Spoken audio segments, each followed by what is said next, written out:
Hello, everyone. This is Dr. Steve Greer, and I am very pleased to be here with you all tonight. I hope everyone can hear me fine on this conference call for those of you who have donated to the Unacknowledged film. So first, I'd like to thank everyone for your contribution, and there are people all over the world who've made this possible. We have almost 4,000 donors at this point. And what I want to do over the next hour is sort of give everyone an inside glimpse of what's going on and answer some of your questions that have been sent in. There's many more questions than we're going to have time for in the next hour, but we'll try to get to some of them. So first, an update. We are in the phase right now where we're doing the post-production, and we've really been at this about 4 or 5 months after we got funding in place. So some of the exciting things that are happening with this film, as many of you know, there's been a number of leaks through WikiLeaks of the John Podesta emails with Edgar Mitchell, who I introduced to the subject, and we'll talk about that a little bit later. We're going to feature some of this in the film. We're trying to get as much in that's current as possible. The other big news is that we have in the category of new witness testimony, that will be in here that the public has never seen.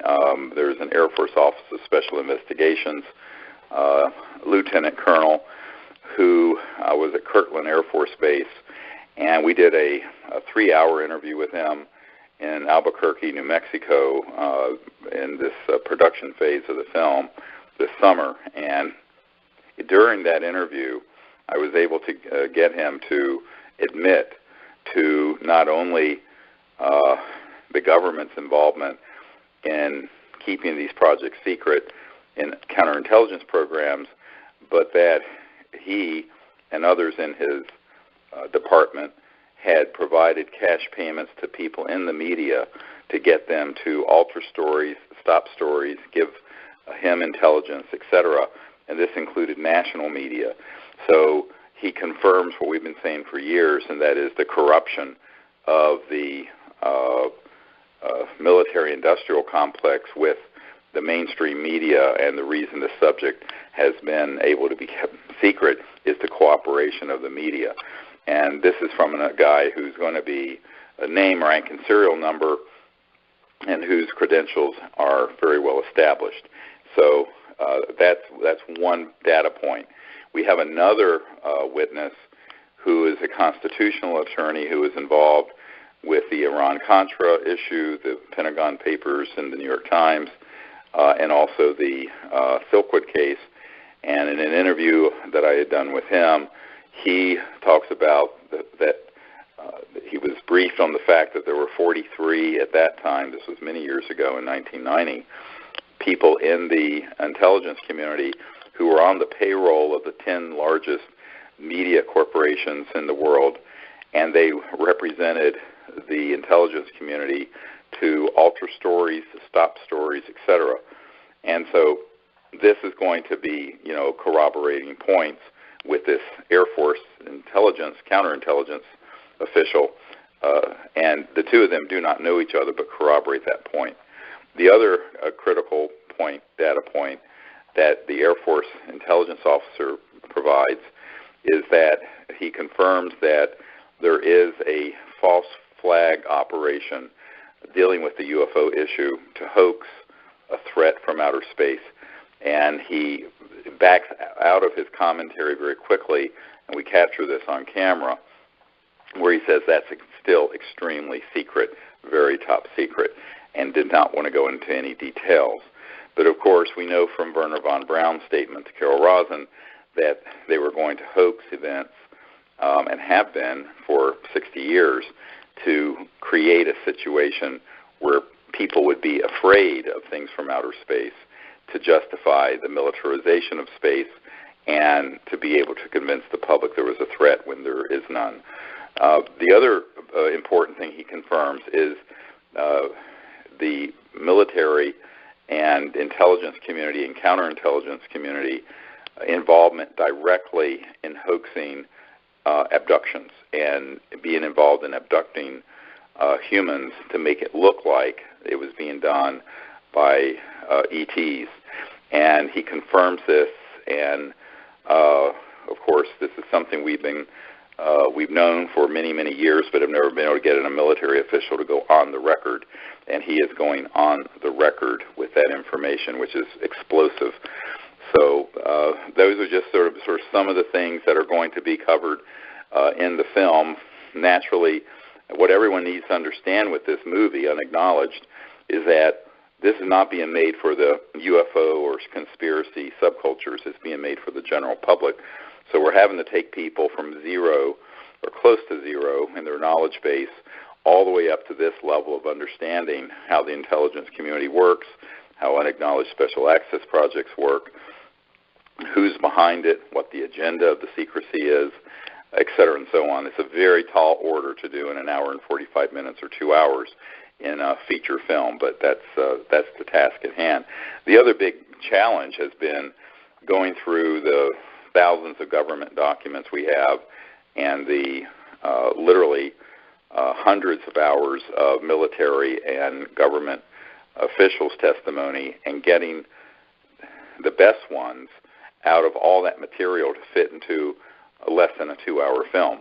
So it's the mother of all editing challenges, and it's a really huge undertaking to get this archive into a film that would have the effect we want it to have for the general public, again, not for the UFO subculture so much.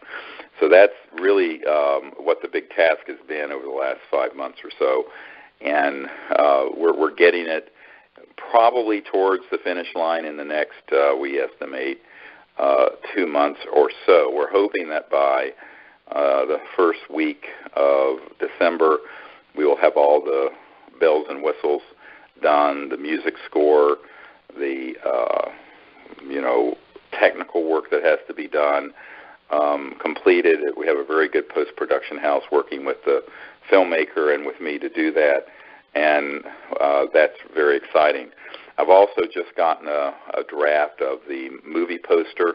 That's amazing. The outfit doing the movie poster that many of you will receive is the same outfit that did The Revenant with Leonardo DiCaprio and does most of the films that Hanks is in, and a lot of other huge Oscar-winning blockbuster movies. And they're doing this poster and artwork for this film. And there's another group that's very large that's done Oscar-winning movies that's going to do a trailer for it, so that when it comes out, it will be really noted in the public and in the critical media. The plan, just so people get a sense of our timeline, is to try to wrap up the actual film itself and all the post-production work by the first week of December, get it to the Orchard, which is a big mainstream distribution outfit, which many of you may have heard, has agreed to distribute the film, which in and of itself is a huge accomplishment. Took about 6 months of negotiating to get them to agree to that. And that they are going to then need about 2.5 or 3 months before it's released to do all the preparation and the marketing and what have you. So we're looking at a release date probably late February to mid-March. Of course, that's not in stone, but that's what we're shooting for. Could be a little earlier, but this is still in development. So the premiere, those of you who would be coming to the premiere and to the after party in Los Angeles, that would be around that same time, late February into mid-March or so. So that's the timeline we're shooting for. It means that we would have done from concept to completion and release all of this in less than 11 months, which is quite fast and furious. So that's the timeline, and of course it's subject to change because we keep having events happen where we're wanting to include new material. At some point we're going to have to end it, but because otherwise it would drag on forever. But we know that there are probably more WikiLeaks emails coming and information We're waiting to see if we can obtain more information on John Podesta and the Clinton campaign's involvement. And we already have that in the film because, as most of you know, I put together the briefing for President Obama that went to him via John Podesta, and that John Podesta, the chairman of Hillary Clinton's campaign, had been the chief of staff for Bill Clinton and got very involved in what we were doing with Project Starlight prior to the Disclosure Project in 2001, when we were providing information to the Clinton administration, which was too intimidated to push on the issue, and as you all know, failed to do anything about it. About a year ago, John Podesta, when he left the Obama administration, stated publicly that is the biggest, disappointment of being in government all these years is not being able to affect UFO disclosure. And, of course, many people thought he was joking until you went back to 2002 and saw the press conference he did after the Disclosure Project news conference in 2001, where he is talking very openly about the fact that this needs to be opened up and the secrecy ended. So that's sort of, an evolving story. There may be more confirmatory emails that come out through this WikiLeaks event. We don't know, but we're, staying tuned for that. And as most of you know, we just sent out an update about that today to bring everyone up to speed on the history of how all this has evolved since between 1993 and 2016 with our involvement with that.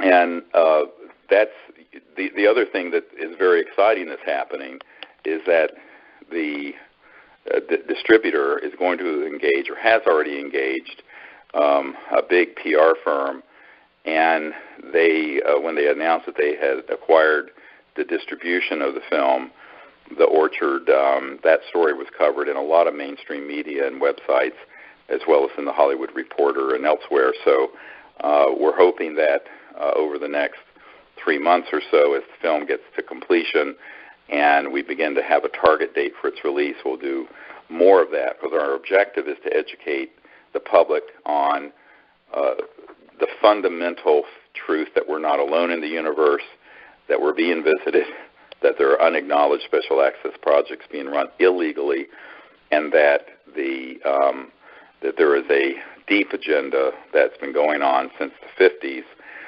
that are psychological warfare programs oriented towards convincing people there's a threat from outer space, because this would greatly benefit the current power structure that is militaristic and what Eisenhower called the military-industrial complex.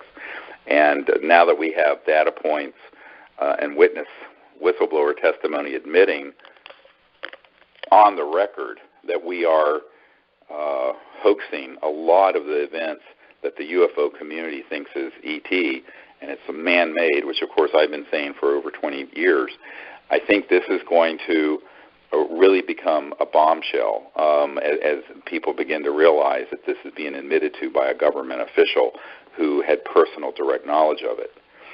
The other thing that's very interesting, and this is probably going to be a separate release from the film, is because this interview, you have to understand, this one interview with this Air Force officer is 3 hours.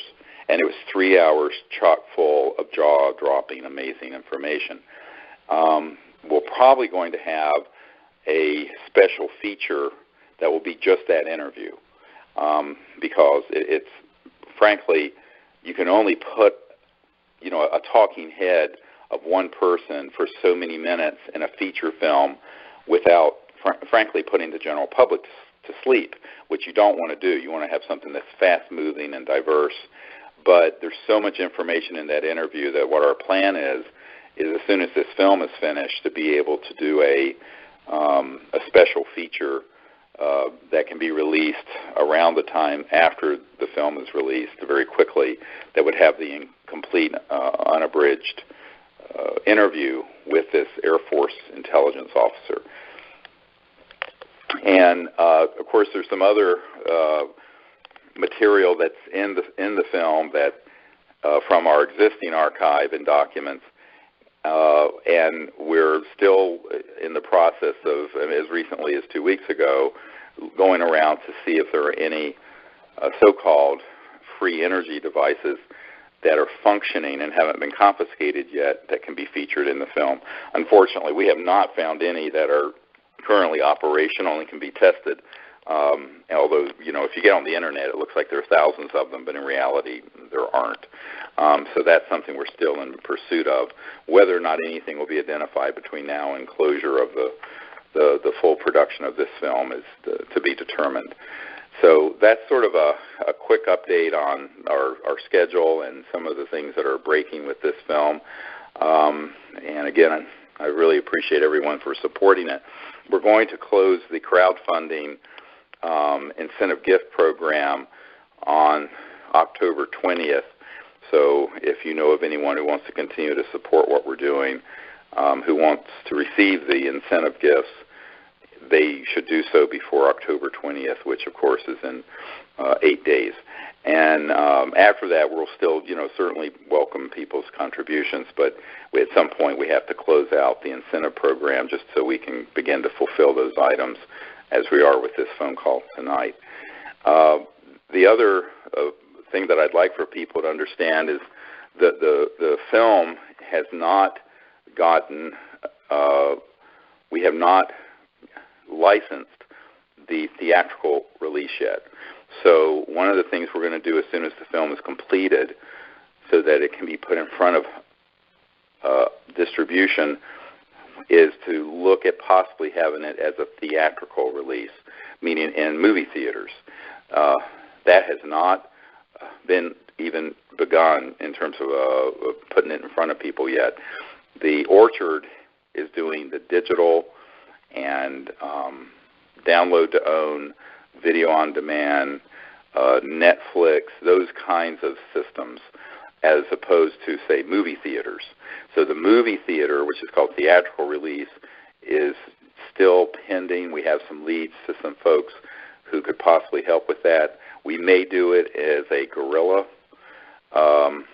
process, meaning a grassroots process, where theaters are engaged and it's a special showing as opposed to a big theatrical release company.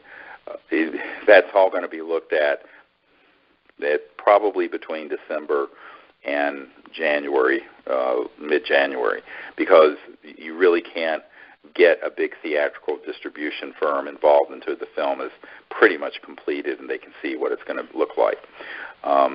We are fortunate that the Orchard has agreed to distribute the film because it turns out that the head of the Orchard, which is a division of Sony, has been a follower of our work and a very big supporter of the Disclosure Project, which I didn't know until I met with them this summer.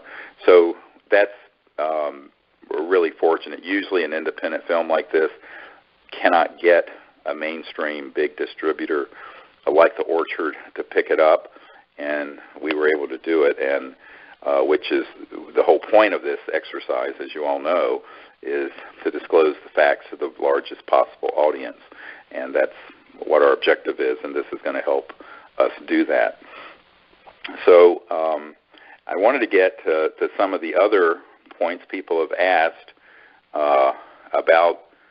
Just came in to my production assistant. Most of you have been in touch with Maggie on some of these questions, and I want to go through some of them.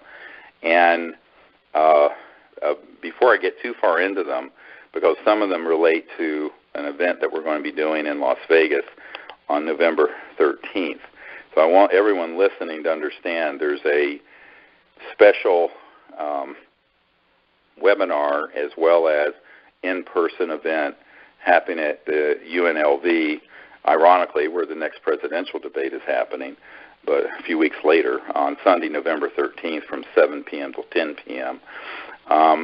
And that is going to be a intensive for 3 hours on the cosmic false flag that will cover a lot of these issues of who has put in to the system since the 1940s and 50s the narrative and the agenda that has been laying the foundation for an interplanetary conflict, Why are they doing it? And very importantly, this is way beyond the scope of the movie Unacknowledged. What are the technologies being used? So what I'm going to go into on that webinar, which you're all invited to join, as well as if you can be there in person, even better, is at the Greenspun Auditorium. And we'll soon send out a notice about this. It's not up on our website yet. We've just now planned this event. And we're really wanting to go into very deep background on the electronic warfare systems that are behind a lot of experiences people have had, how consciousness affecting technologies, so-called quantum holographic electronics that affect awareness, have been developed since the 40s and 50s that have targeted people, that have induced abduction states, and what those technologies are, how they're doing it, which corporations are involved, what counterintelligence operations are involved, how they stagecraft it. And it's also going to go into a deep discussion of the so-called secret space program, what part of that is real, what isn't, what the experiences are that people such as Dr. Fred Bell, who's passed away, but who I knew very well, who was an MK Ultra baby. He was given by his parents at birth to the CIA as an MK Ultra baby to be indoctrinated as a genius, but also to be mind controlled, and what those programs entail and how long they've been going on. Now, if you Google MK Ultra, you'll see that there was a Senate hearing in the 70s by the Church hearings, and Senator Church was appalled because the MK Ultra was using LSDs and other hallucinogens. What did not come out during that hearing are the electronic warfare systems that interface with thought and consciousness that can induce, frankly, electronic hallucinations. And just to give you a sort of a sense of what's going to be at this webinar and that I'm going to present, in the early 1990s, I met a man who had developed in the intelligence community an electronic system that by 1956 would enable them to completely target people and give them experiences that were scripted. And this, of course, begins to explain a lot of the experiences that people like Corey Goode and Bill Tompkin and others that you've been hearing about have had. And these people have actually, like Dr. Bell, who is the great nephew of Alexander Graham Bell, by the way, were victims of these programs.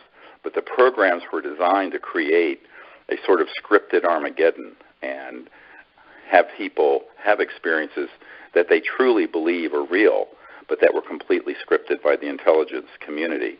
And most people have no idea of these capabilities. They need to know what they are. There are a lot of whistleblowers coming forward right now about this. And in fact, there's a whole organization dealing with the whistleblowers who have been in DARPA, in different corporations, et cetera, who have witnessed these sort of abuses. And the man that I met with in the 90s, who developed one of the early systems in 1956, so that was 60 years ago, it told me very directly that they could target someone and have them have an experience, and he used this as an example, where they had a conversation with their personal God, Jesus, Buddha, Krishna, Moses, whoever, and that the person would believe it, and that they would pass a lie detector test that it is real. And when you take that technological capability, and then the government documents we acquired that talk about the hoaxing and the psychological warfare value of the UFO subject and how easy it would be to move the public in the direction of a fear-based reaction to the ET presence. Now, a lot of people say, why would they want to do that? Well, you have to be able to acculturate people into hatred and fear to justify any war.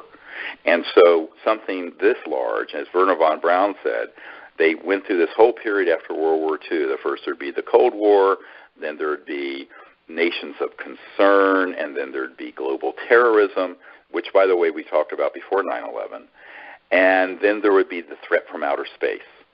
And the big one they would play would be the quote-unquote alien threat. Now, remember, this was planned in the 50s and was hatched. So it's been over 60 years that they have been developing this narrative. And so what this webinar is going to be about, and this lecture, for those of you who can come in person, is pulling the curtain back on the Wizard of Oz that's been pulling the levers and confusing and hoaxing things for over 60 years.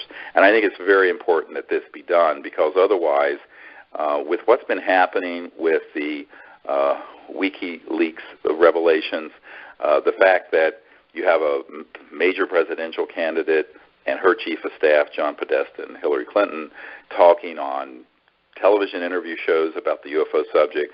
Even the New York Times has reported some of this. It used to be completely banned.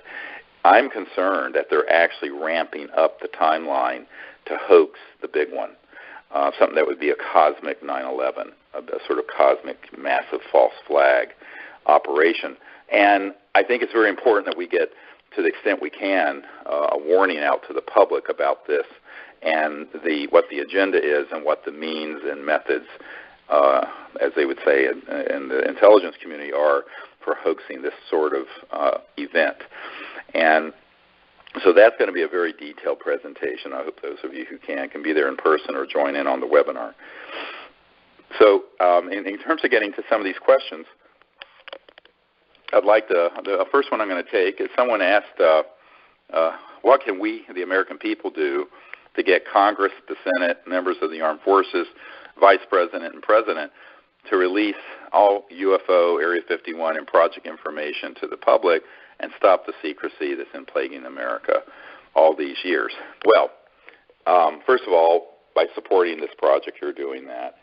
Secondly, I think it's really important that, because with the social media now, that everyone post to their friends, colleagues, neighbors, whoever in their Facebook and Twitter and social media network, this information that we're sending out, and find your voice to speak about it.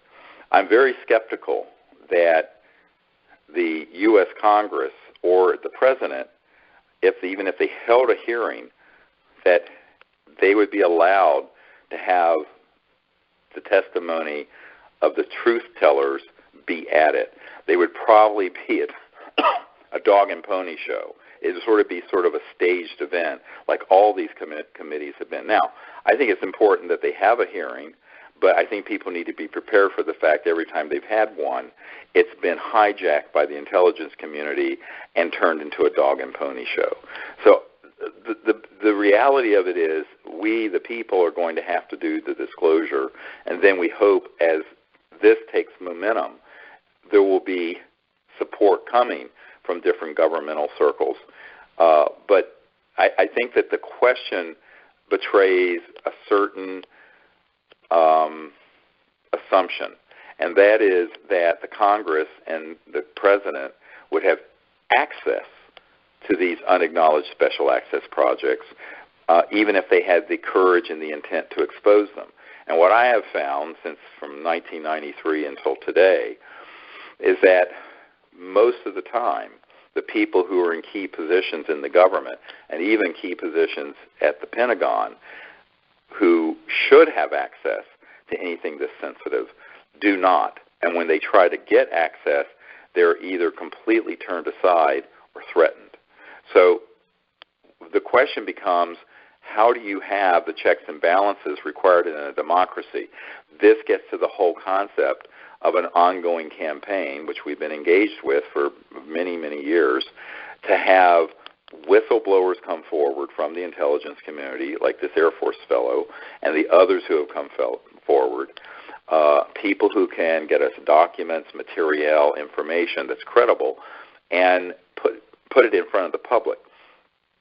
The official capacity of people in the government, what's been interesting to me is that when you meet with these guys and women, I would say that with a rare exception, they know much less about this issue than any of you listening do. And if they try to get their staff to inquire, including the president, they're basically lied to. And this is also the case at people at the Pentagon that I've met with. I've met with generals and admirals at the Pentagon, very senior positions, who were not part of this cabal and secrecy, who, when they made inquiries, were flat out told nothing's going on, or were told, yes, there's an operation here, because I would give them a document with the project code name or code number on it, and they would say, but you don't have a need to know. This happened to Admiral Tom Wilson, who is the head of intelligence for the Joint Chiefs of Staff. It happened to the head of the Defense Intelligence Agency, which is nearly as big as the CIA, but is the Pentagon's intelligence entity. It happened to many, many people I've met with in the Pentagon and in the Senate and House. So I think that people need to understand that even when there are good people who have tried to get to the bottom of this, and they're lied to, and in some cases they're threatened. So this means that it has to be the citizens of the country here and also overseas, those of you listening from the UK, Australia, Russia, need to find people who will come forward as legitimate, credible whistleblowers and step forward and do this. And I think that that is pretty much the only way this is going to happen. And with the alternative media we have now, the social media, YouTube, what have you, we have the ability to reach enormous numbers of people that were not reachable in the past. And so that's something everyone can do, and it's mainly networking. It's sort of like being an ambassador for this kind of disclosure effort in your own communities and in your own sphere, because I think if you begin to talk about this issue, and I do this all the time, I'll be flying on a plane and someone will say, oh, where are you going, what are you doing? I'll just tell them. And they'll go, well, that's interesting. I knew someone, blah, blah, blah. And it was like, it's all networking. So that kind of network building is something every single person on this phone call can do. So that's sort of one way of understanding this. Meanwhile, we can all hope that people who are in a legitimate, or allegedly, I should say, legitimate power in the government will do the right thing at some point.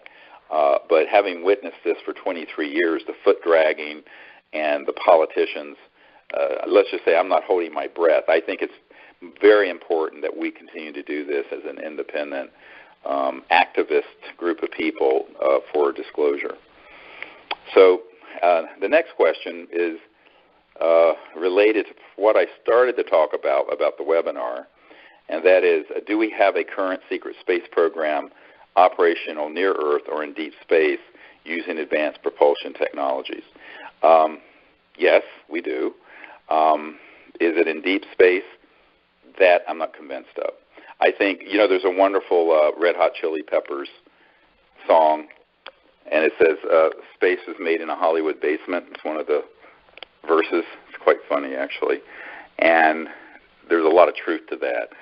So what I'm saying here is that we have had gravity control when we inherited the scientists from the Third Reich and Adolf Hitler in the 40s, Operation Paperclip, and people like Werner von Braun and Hermann Oberth and others came over.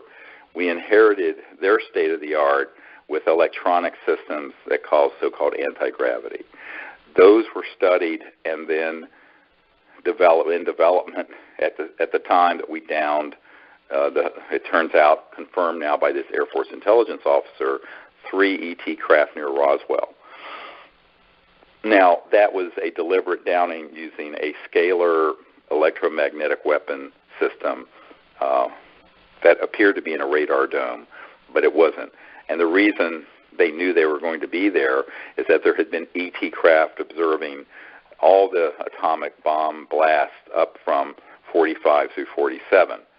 And they knew that there would be ET craft in that area because at that time Roswell was the only nuclear bomb squadron in the world. So they switched this thing on. It affected the field propulsion of those craft. They crashed. The study of those objects combined with the work that had been done by T. Townsend Brown starting in the late 20s and 30s and 40s, and that had also been picked up by the Germans during World War II, which, by the way, their secret weapon was not the atomic bomb, it was this anti-gravity system. So all that came together between 1945 and 1955, and by 1954, we mastered gravity control, so-called anti-gravity systems, to a large extent. And so we began to utilize that, and the really sad thing about the conventional space program, and this is also true of Elon Musk with SpaceX and Richard Branson with Virgin Galactic, and you have all these things going up and exploding and using explosive propulsion. It's basically a Chinese rocket that's thousands of years old with a whole lot more power, and they're very dangerous, and they destroy the upper atmosphere and stratosphere, and we don't need them. And we haven't needed them since the 50s. But they want to keep those technologies secret, and so there is a clandestine, covert use of them where they do go to the moon and they do go to probably some of the areas near Earth. My understanding, and this is at odds with what a lot of the mythology that you hear out there from, I think, people who have been given programming on this issue, such as Corey Goode, I'm skeptical that they're allowed to go too far out into space, because every credible person with firsthand knowledge I've spoken to has said that because we are viewed as a violent civilization, as Michio Kaku would say, we're not a level 1 civilization, which is the hallmark of which is living peacefully together and not destroying our biosphere. We're a level 0 civilization. So a level 0 civilization with nuclear bombs and weapon systems are not looked upon in a very welcoming way too far out into space. And so it's my understanding that we have had limitations placed on our ability to go there with spacecraft. Now, when you deal with consciousness assisting technologies and the ability to take someone and with these electronics have them go out and see things in space, they may be able to see things that are real, they may be programmed to see things that are false. And this is where you have to be very careful with the rumor mill of things that you see on Gaia TV and on the other networks that are out there, and the mythology that's built up, because frankly, I see a lot of that as disinformation that is part of this long-term 60-year narrative to lay the foundation for there being sort of a cowboys and Indians, good guys and bad guys in outer space, that we need to, as Ronald Reagan said, unite the world against an alien threat. And when Reagan said that, by the way, it was shortly after a man that I knew, a Colonel Holman, who's passed away, had done a briefing to get, he was an Air Force guy, to get the President's team to support SDI, the Strategic Defense Initiative, or Star Wars, to put weapons in space. And what they were doing actually is getting a lot of funding that went through the back door of sort of brilliant pebbles and other silly systems that never, those were just window dressing. And they were going into these black projects, these unacknowledged special access projects, and the USAPs were taking that funding and expanding their ability to target ET spacecraft when they step down into linear space-time from transdimensional, hyperdimensional space-time. So that's what people need to understand. Reagan was manipulated into saying that at the United Nations when he said, wouldn't our job of creating world peace be easier if we had a common alien threat to unite against? And I think this narrative, which goes back, as I mentioned, to the 40s and 50s, was the big battle that took place between people like Secretary Forrestal and Eisenhower on the one end during the 50s, who wanted to denuclearize, have open contact, and move forward. And Jack Kennedy wanted to do the same thing. And the military-industrial complex, which outmaneuvered Eisenhower and outmaneuvered and eventually killed Forrestal, to ensure that this other agenda went forward, which is what we're living through right now. And I think when you look at the capabilities, yes, they are there. To what extent they've been deployed, I'm a bit agnostic about that. But certainly when Ben Rich, the head of the Lockheed Skunk Works, said to Jan Harzan, who's a very good friend of mine and is the head of MUFON International, but at the time was an engineer for IBM, and two other people on my team, the head of Lockheed Skunk Works, the super secret research and development part of Lockheed Martin Aerospace, Ben Rich said, well, he said several things, but one of the things he said is, we already have the means to take ET home. In other words, that we have developed interstellar capabilities. Now, he did not say we've been allowed to go that far out there with it. So the question is, yes, we have a secret space program. Yes, we have anti-gravity. Yes, we have the physics for transdimensional, faster than the speed of light, so-called teleportation and what have you. The question is to what extent it has been used and allowed to be used by interstellar civilizations that are trying to contain what they view as an existential threat because humans have not become peaceful. I think that begins to be the bigger and deeper question that nobody ever addresses. So these are the things that I want to go into in this webinar. It's way beyond the scope, of course, of this film. Maybe someday we'll do a film just on this, but that'd be so esoteric. If what we're doing with Unacknowledged is to get the facts of the most salient facts out to the widest possible audience, what we're talking about right now would be something that would have to be a couple steps down the road in terms of people being able to even understand what it is we're referring to. So another great question that came in was, can you clarify for us the issue of whether all ETs are interdimensional, or are they, could there be the so-called grays that are actual real ETs in addition to the PLMs that are man-made, the program life forms, I think they meant, and made to look like the grays. So what this question is relating to is a bit of confusion. I'd refer folks to the paper I wrote, I believe it was in the mid-1990s, called ETs and the New Cosmology, and where it goes through this whole discussion of interstellar civilizations that can reach other star systems. Well, what that means, all those civilizations are by definition inter- or transdimensional. What do I mean by that? It means that if let's say you're from a star system 1,000 light years from Earth, which is 1% of the distance to the Milky Way galaxy, our own galaxy. If you're going to go from your star system to Earth, even at the speed of light, it'd take 1,000 years, and then 1,000 years to go back. Same thing for communication. It means that all civilizations that are interstellar are, by definition, interdimensional. They have to go beyond the crossing point of light, which I write about, and when you cross that light barrier, which is a phased event with electronic systems, it's all electronics, magnetic field propulsion, you're then going through other dimensions, and you're dropping out of linear space-time.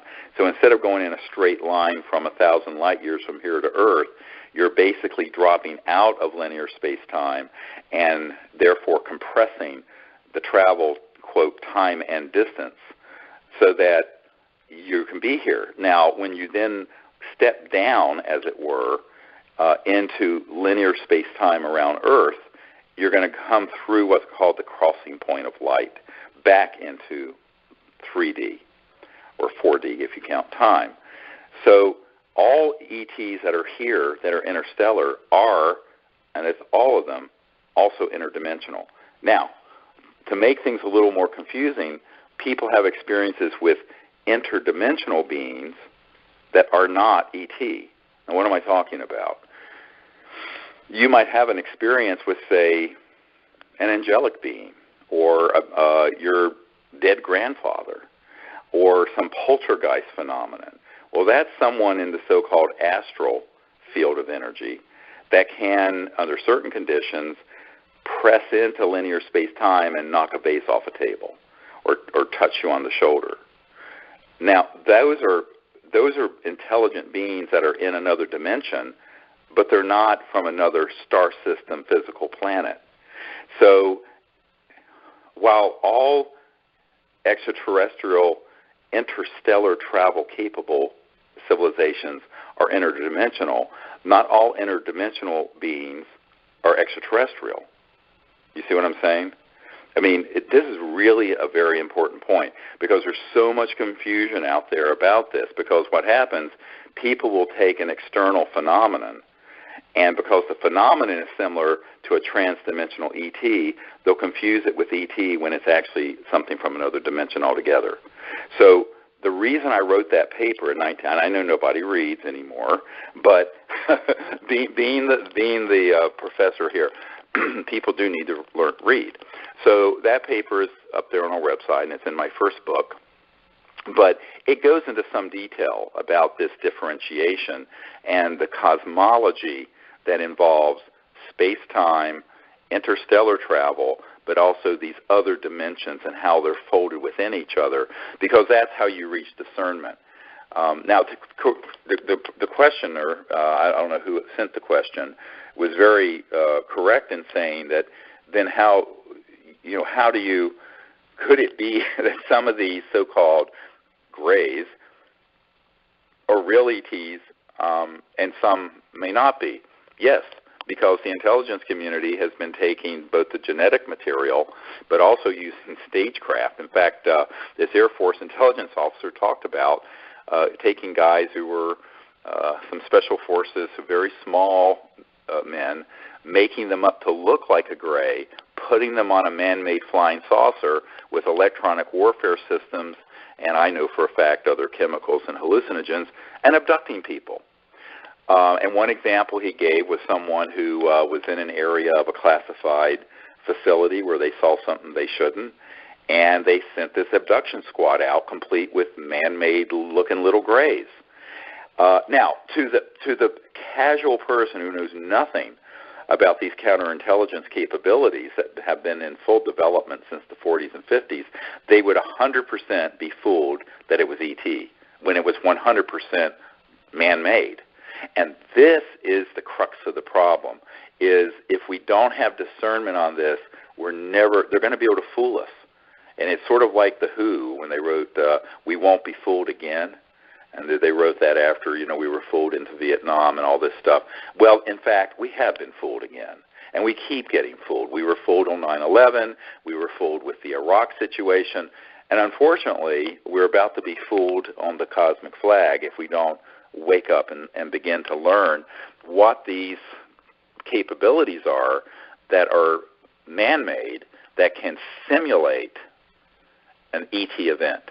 And you have to remember 60 years and trillions of dollars of our funding have gone into this false flag capability. And so that's very, very important that everyone understand that. And so anyway, I'm trying to get through as many of these as I can.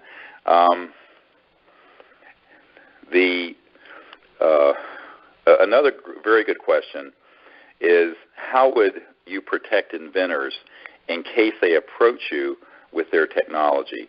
Will open sourcing it be enough? And what are the implications of this, referring to the previous questions we've been discussing?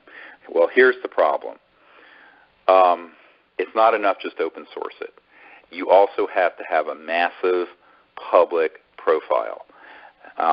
One of my frustrations, I was just on the phone 3 weeks ago maybe with a man in Arizona who has a astounding over Unity system. He wants to keep it secret. He thinks he's going to put it in megawatt power plants in Alaska and Africa, funded by one of the oil emirates. No one will know about it because he's so clever, and it'll save the world. Now, I probably have met several hundred genius inventors like that who strategically are so far off the mark.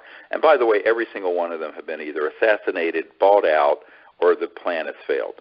So you have to combine not only open sourcing the technology, pushing it out so it can't be seized, but you have to combine that with a public disclosure initiative that makes the knowledge a household fact.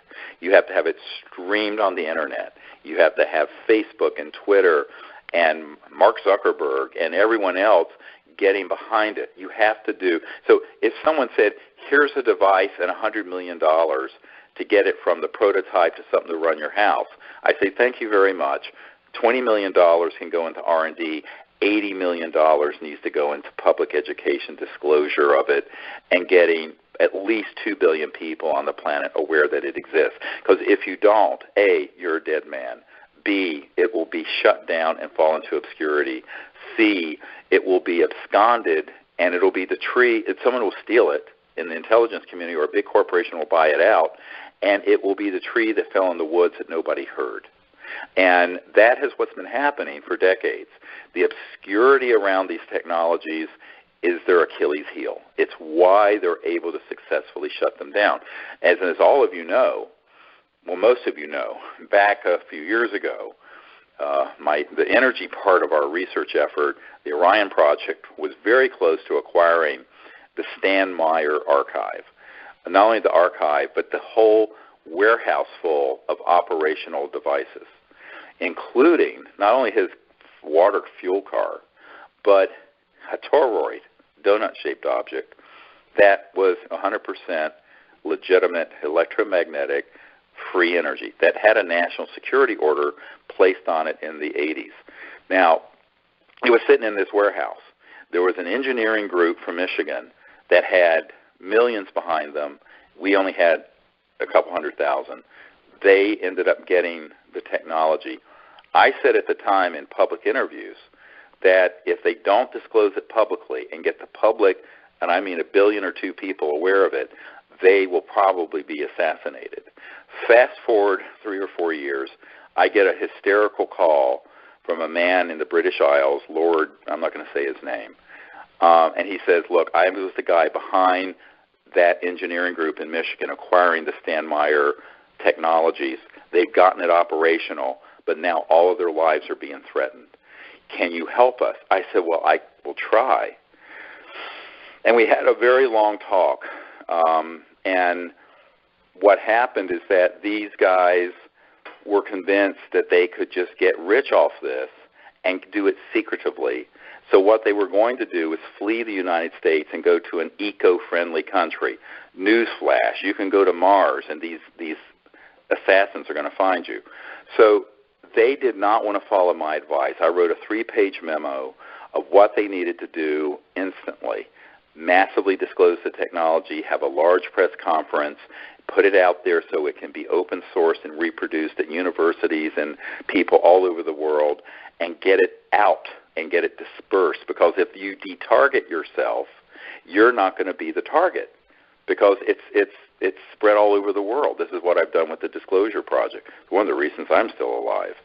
So they wouldn't follow that advice because, money is the root of all evil, and they were convinced that they just kept it secret and kept going, they'd be able to get rich quick and be the next Rockefeller of energy or something stupid.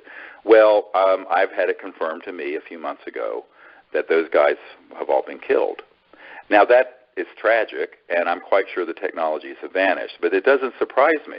When this whole thing went down, I predicted this would happen, but nobody would listen.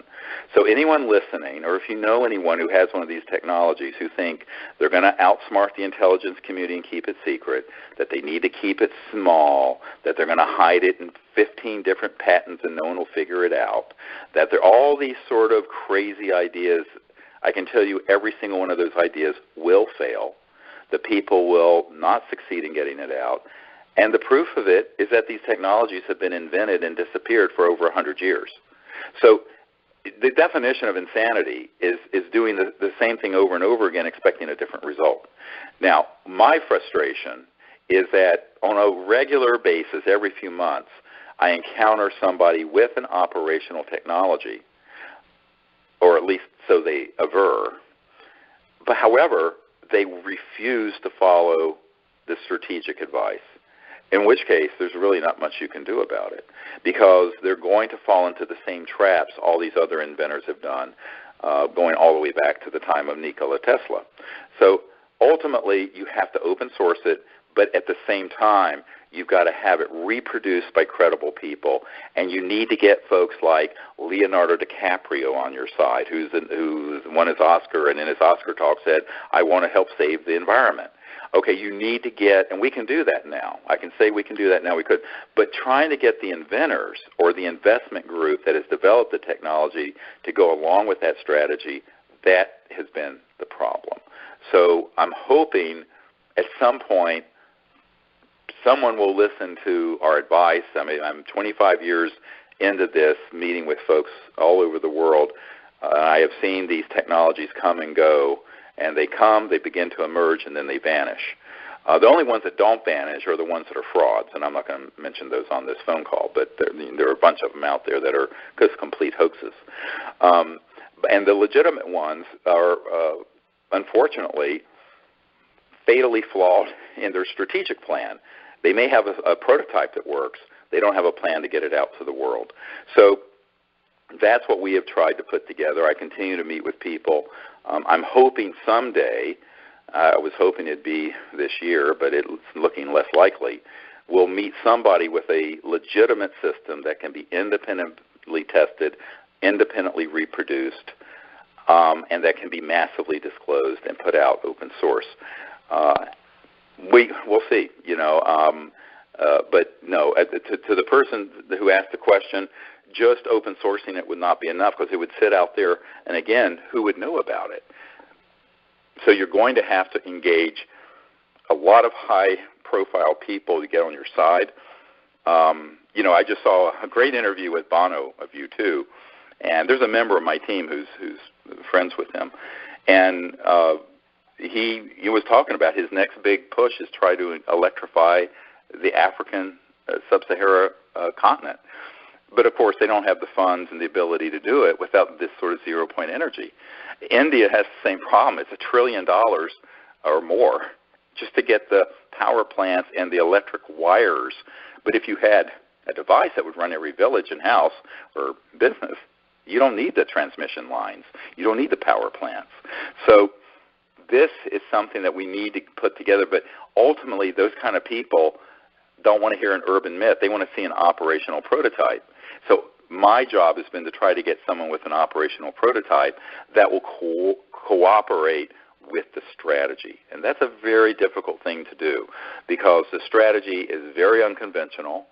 It's not what is normally done with technologies. And it certainly isn't done in venture capital, what I call the money whores, who are, of course, a big part of the problem. They want everything to be secret. But, of course, you can do that with a new iPhone. You can't do it with something as explosive as a free energy device. So the strategy that they try to replicate that works for a new software package or an app or an iPhone, you cannot apply that business thinking and strategy to something as disruptive as a free energy device. So that's what we've been trying to advise people. And so far, nobody with a legitimate devices accepted our advice, so that's where we are. So that's those are some of the things that have come in. I know it's almost an hour. I hope this is a quick hour through a lot of issues. I hope it's been helpful and useful to people. This is really an exciting time. I want to thank everyone again for your support all over the world. It's really been touching. I mean, the donations have been from $5 to $111,000 on this project, and we're now pushing $650,000, which is going to make us one of the top crowdfunded independent projects in the world for a film. I also want to tell you that the book I talked to Steve Alton today, who's going to collaborate with me on the book. We hope the book will come out around the same time as the film. It may be a little bit later, but we're hoping right now it can be around the same time in late February or March.